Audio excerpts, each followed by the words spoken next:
mbokk internet di ziar naa leen mbaa yéen a ngi am jàmm tey ma ñëwaat ak yéen ci histoire benn xale bu góor boo xam ne nee na moom nangu na ne ñun góor ñi mooy loolu ma ne ko yaa ko wax de comme rek reconnaître nga yéen góor ñi moom da ngeen a xaw a doy waar ay ca kon d'accord naa ak yow yàlla baax na. nee na nag ci dundam moom dafa dund ay xeetu déception yu méttee métti mais nag yàlla baax na ba nga xamee ne rek yàlla dimbali na ko ba mu surmonter épreuve yooyu yëpp ba tey ba fàtte ko mais nag nee na malgré fàtte na yooyu déception yu jàll ci paaseem tey mi ngi dundaat beneen jafe-jafe boo xam ne lépp ci affaire déception la ndax nee na yàlla dafa def da doon génn ak benn xale bu jigéen nee na bi nga xamee ne moo xale bu jigéen bi ñu ngi génn nee na ñoom ñaar seen dëkk yi soreewul mais xale bu jigéen bi wonoon na ko mbëggeel moom tamit wax dëgg fa yàlla mu bëgg xale bu jigéen bi torop nee na ñuy génn ñoom ñaar ba nga xam ne seen ñaari famille yi dem nañu ba daal di yëg li nga xam ne moo di relation bi nee na nag papay xale bu jigéen bi xëy benn jour daal ne ko léegi daal comme danga bëggante ak sama doom dama bëggoon nga ñëw ba dëkk ba ñu gisanteeg yow ñu daal di toog waxtaan bu ñu toogee waxtaan bu ko defee ñu jàpp bis bi nga xamante ne lañ lay may suñu doom nee na nag jour bi nga xam ne décidé na pour dem ginnaaw ba mu waxtaanee ko waajuram bu jigéen nee na bi nga xamee ne war naa dem nee na au lieu muy woo ki nga xam ne moo di papay xale bu jigéen bi pour mu tettal ko dëkk bi nan la situé woo nee na mu ne tey moo woo xale bu jigéen bi tettal ko nga xam ne du am benn jafe-jafe ci yoon bi ba egsi ci village bi nga xam ne fa la xale bu jigéen bi dëkk bu ko defee mu dem waxtaan ak waajuram bu góor nee na nag avant muy daal di quitter yàlla def dem na ba fi nga xamante ne moo di fi muy war a jëlee oto nee na fi muy war a jëlee oto mu daal di taxaw foofu daal di woo xale bu jigéen bi mu woowee xale bu jigéen bi nee na jotu ko nee na mu insisté ba sonn jotul xale bu jigéen bi nee na mu daal di dëppaat pour dem gisanteeg xale bu jigéen bi waxtaan ak moom avant muy daal di départ mais nee na bi nga xamee ne dem na ba gisante xale bu jigéen bi ñu toog di waxtaan mu bëgg ne xale bu jigéen bi léegi daal yow man ak yow dañu doon génn ba parents yi daal di siy jot ba daal di wax ne man naa ñëw ba fa nga dëkk ñu waxtaan ak ñoom pour ñu jàppal ñu bis beneen bi mooy sa yaay daf ma wax lu am solo nee na yow doomam nga te xale nga bëggul ngay dugg ci ay sëy ñu lay wàññil ay sëy loolu mooy sa yaay dafa bëgg bi su ma la takkee naa la téye ni ma la war a téye ndax bëggul daal ñu lay limal ay sëy léegi nag maa ngi ni tey laa décidé pour dem waxtaan ak say parents mais gis naa ne fan yi danga xaw a soppeeku te suba ba léegi maa ngi lay woo pour wax la ne nga tettal ma seen village bi nan laay def ba gaaw faa egg mais boobu ba léegi jëloo sa téléphone nee na xale bu jigéen bi di ko xaw a ñàkkal fayda daal ci ginnaaw bi mu wàññeekoo dem di waxtaan ak moom nee na mu ne xale bu jigéen bi léegi amul problème yow yaa ne woon bëgg nga mais boo gisee ne aussi pareegoo pour sëy dang may wax ma dem toog suñu kër xaar la ba nga pare soo paree après nga wax ma daal di ñëw takk la nee na ci noonu moo xale bu jigéen bi ñuy waxtaan ba mu yàgg xale bu jigéen bi ne ko carrément man pareeguma pour sëy léegi dangay dem nga toog seen kër ba ma pare su ma paree incha allah dinaa la wax mu ne ko ca yàlla baax na ñu naan café internet di man faaw ma leen invité ci sama café gi loolu mënta ñàkk nag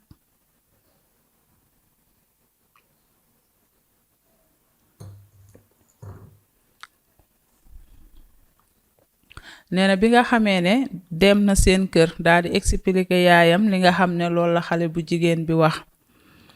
nee na yaayam ne ko xale bu jigéen bii daal jarul nga koy xaar comme dafa ne la nga dem toog xaar ko ba mu pare su paree dina la wax est-ce que tamit doo dem nga daal di seeti keneen moo gën nee na bi nga xamee ne yaay ji wax na ko loolu xel mi dem ci benn copinam boo xam ne ñoom ñaar dañ doon génn mais nee na bu dee dëgg rek moo neex yàlla xale bu jigéen boobu bëggoon na ko torop mais moom ci boppam mu daal di répété comme ni mu ko waxee xam nga rek ñun góor ñi moom maanaam yéen góor ñi ki leen bëgg du ngeen ko bëgg c'est ça eggaleel wax ji rek sama waa ji nee na mais xam nga rek ñun góor ñi moment boobu ma doon génn xale bu jigéen bi man maa jékki-jékki woon rek daal di off nee na bi mu ofee bàyyi nee na nag bi nga xamee ne dem na pour takk xale bu jigéen bi ne ko demal su ma paree dinaa la ko wax bi ko yaayam ne làmbal keneen nee na xel mi nag daal di daw ci gel bi nga xamante ne bëggoon na ko torop te moom moo jékki-jékki woon rek daal di off seen diggante nangootu la continuer relation bi mu ne xel mi daw ci kooku mu ne xaaral mu dem ci kooku xool ndax kooku pare na pour sëy ak moom. nee na bi nga xamee ne dem na jour bi mu demee kër ndaw soosu mu egsi nee na bi mu egsee rek li mu njëkk a wax ndaw si mooy ginnaaw bi mu nuyanteeg moom jàmm sant li mu ko njëkk a wax rek mooy pare nga. nee na ndaw si tontu ko ne ko pare naa ci lan nee na mu ne ko est-ce que pare nga pour sëy nee na ndaw si ne ko si pare naa pour sëy kay nee na ci noonu le même jour la ñu démarché affaire yi ba yàlla daal di def seen sëy bi ñu ngi ko mujjee takk le 28 mars bi passé mu tombe woon ak weeru koor. nee na bi nga xamee ne takk nañu sëy bi le 28 mars bi passé tombeeg weeru koor bi nee na nag yàlla def na ci diggante bi avant muy takk ndaw si am na tamit lu xew loo xamante ne loolu actuellement nii moo daal di perturber mariage am fii muy waxtaanee ak ñun.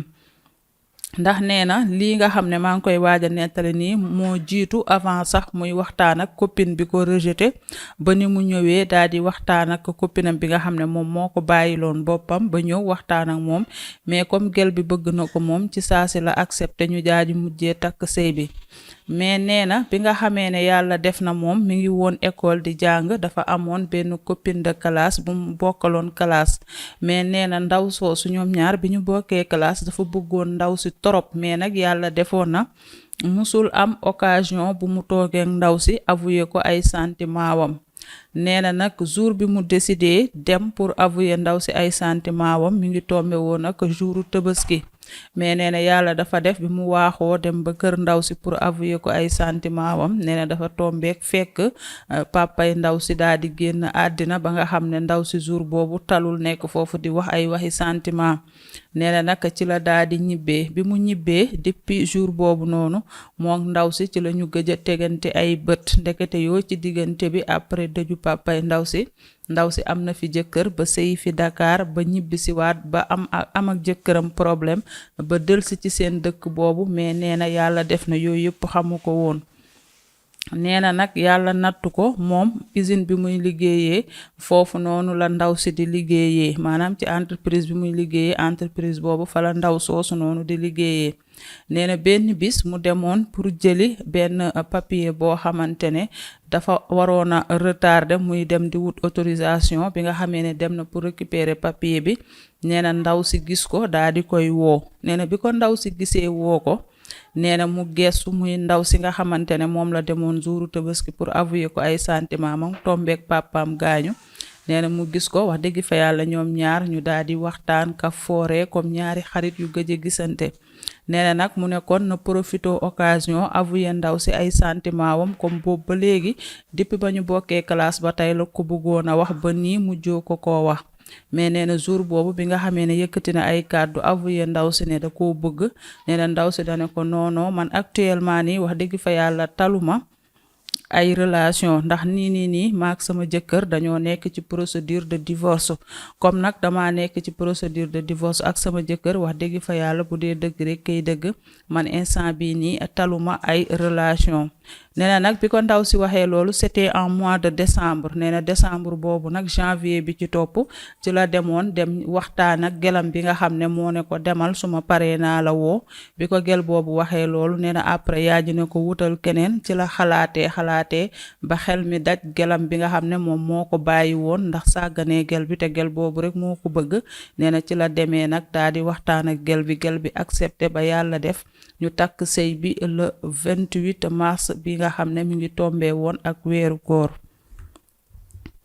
ma ne ko ca la woykat ba naan ku lamb yaa tay daagu fañ la nobe.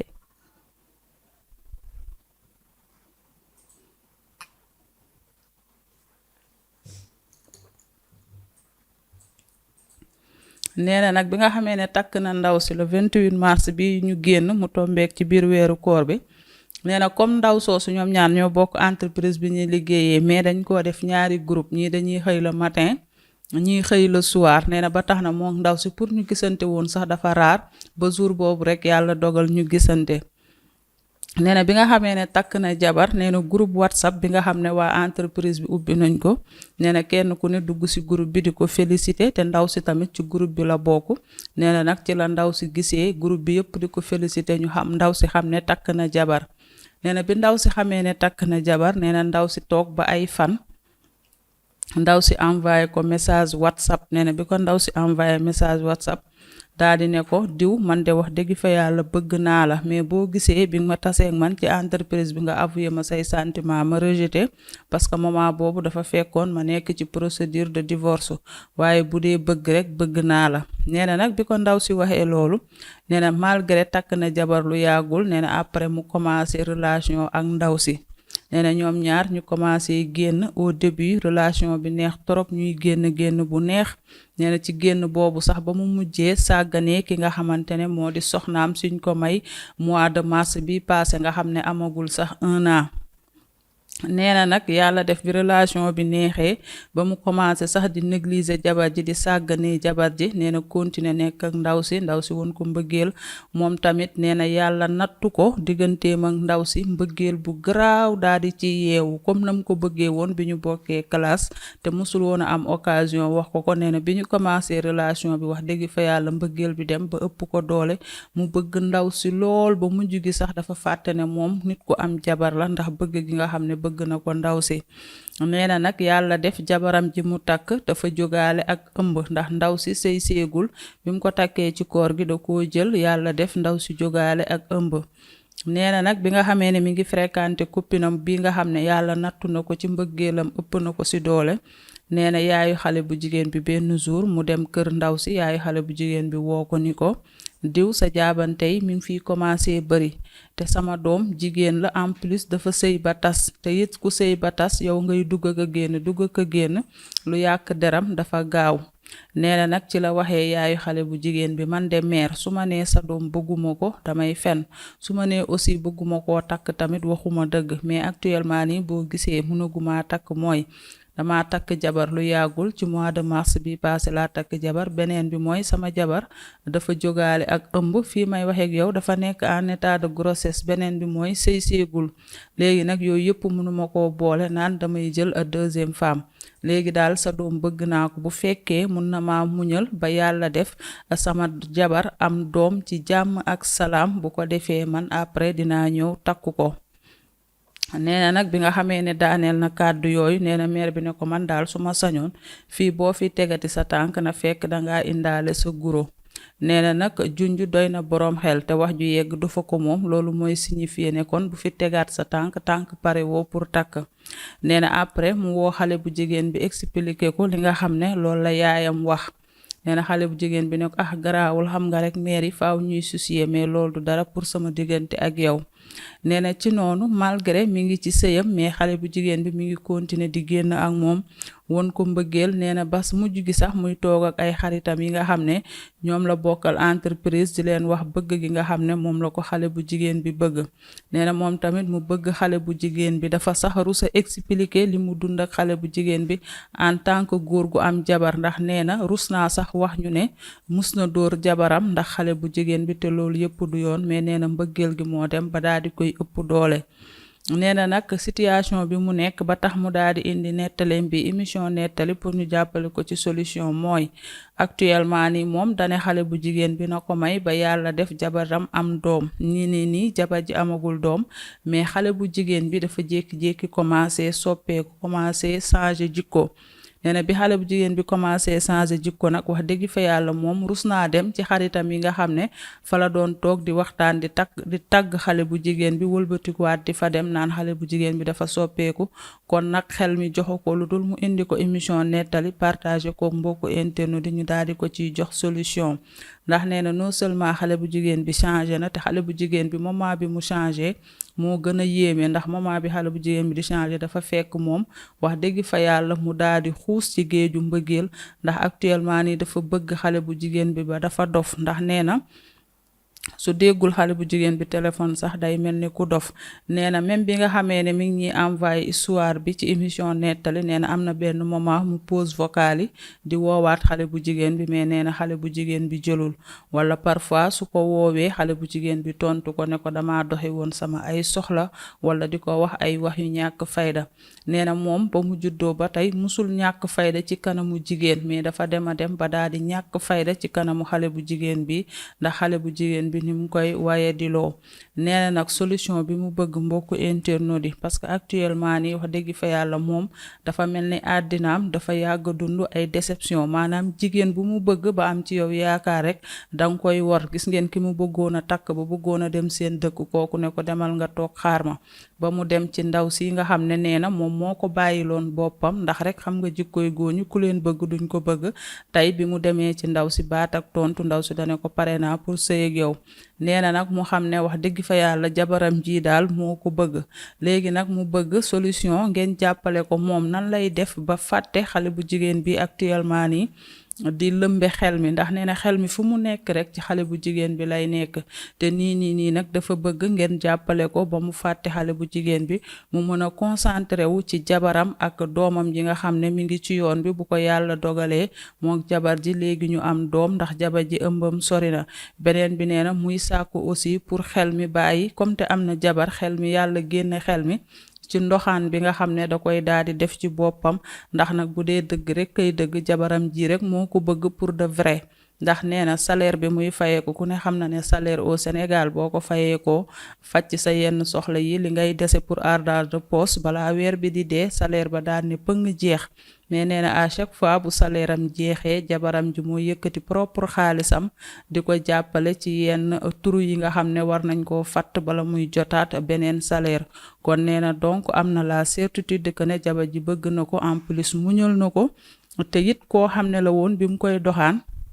ndaw si defu ko dara ñoom ñaar seen diggante dara musta ñaaw moom moo jékki-jékki rek bàyyi xale bu jigéen bi dem làmbi leneen bi mu làmbi jee leneen loolu trahir ko mu tasewaat fii ci diggante bi ak copine boo xam ne da koo yàgga nopp kooku nag rejeté woon ko ba yàlla def mu dem ci ki nga xam ne moom moo ñàkkaloon kooku fayda kooku accepté pour sëy ak moom. léegi nag actuellement ni mbokk internet yi muy sàkku rek ngeen dimbali ko nan ban conseil ngeen koy jox ba mu consacré wu dundam ci soxnaam si nga xam ne bu dee bëgg rek moo ko bëgg mais moom musul génn ak jigéen boo xam ne danga koy bëgg ndax nee na danga koy won mbëggeel ba moom mu xuus ci mbëggeel bi après daal nga daal di koy trahir. muy sàkku nag yéen góor yàlla yi ngeen jox ko conseil boo xam ne dina bàyyi bépp doxaan ak bépp xale yi jigéen yi muy topp surtout ndaw si nga xam ne wax dëgg fa yàlla ndaw si ku ko sonal la mi ngi koy woo rek ndaw si di ko bañ a jël xol bi di metti ndax bëgg gi mu bëgg ndaw si. lu ngeen koy conseiller ba mu fàtte ndaw si fàtte bépp doxaan te daal di concentré wu ci jëmm ji nga xamante ne moo ko mësa woon mbëggeel ndax bi mu bëggee takk jabar kooku rek moo ko accepteel. ay ca mi ngi noonu comme ni nga ko waxee rek ndaw si moo la bëgg ko Olof Njaay li muy wax rek daagul fañ la nobee ñi ngay topp nobuñu la sa jabar ji moo la bëgg. gis nga bàyyi nga ko teewul bi nga jaaxlee dem ci moom ne ko pare nga pour sëy rek mu ne la pare naa parce que dalaa bëgg mbëggeel du tricher. kon nag waxal nga ko sa bopp yàlla na la ci yàlla jàppale ba nga yem ci sa jabar ji nga xam ne ku la bëgg la te en même temps mi ngi nekk en état de grossesse yàlla na ko ci yàlla génne ci jàmm ak salaam. ay ca mi ngi noonu mbokku internautes di leen jaajëfal bu baax a baax jaajëfal la coréenne moo nekkoon na ci caméra bi. nuyu suñu DG Sey Latir nuyu El Hadj Thiam depuis Atlanta El Hadj maa ngi lay nuyu bu baax a baax ak waa Atlanta yëpp fàttewuma kenn di leen joxaat dig daje mbokku internet di suba incha allah ci yeneen i nettali. D'ici là portez-vous bien et bonne suite de programme sur Thiès Info. ñu daal di koy terminer ak suñu kaasu café.